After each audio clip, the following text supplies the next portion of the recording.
152.5 obliterates the track record by 0.7 of a second.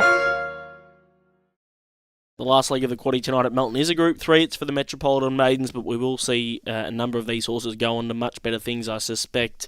So over the middle trip, again, there's plenty of speed here. Which way is it going to play out early? I think it's a really interesting race because you see this scenario quite often and you can get two binarily contrasting circumstances. 1, 2 and 3, Some Rock, Some Roll, Macy Jade and Keying Destiny all have exceptional early speed.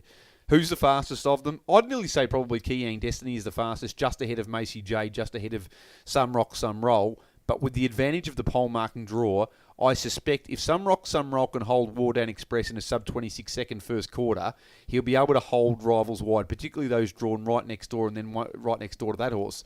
So with them being so close, if one of these horses was drawn wide on the front line, we might have an issue.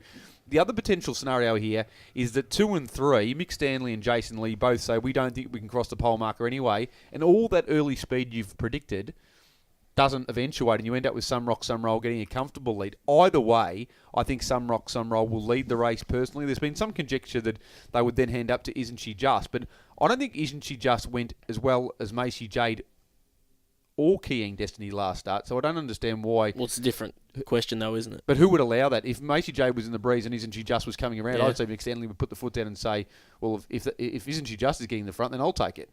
So, and that would create another scenario where there's enormous mid-race pressure.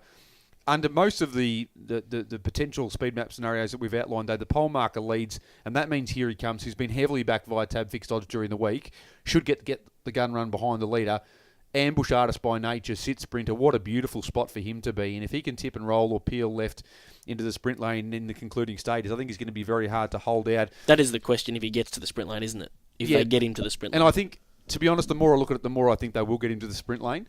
Safala is going to be the beneficiary. If they go sub 44-second lead time here and all of the big guns with good gate speed all use it at the start, and there's mixing and matching, and even Isn't She Just wants to get in the mix. Blackbird Power is a horse that can keep rolling forward and likes to race on the premises. Like, that's going to set it up for Safala to just come home with one massive run, although he's going to just have to pace cleanly because that's something he's struggling to do a little bit at the moment.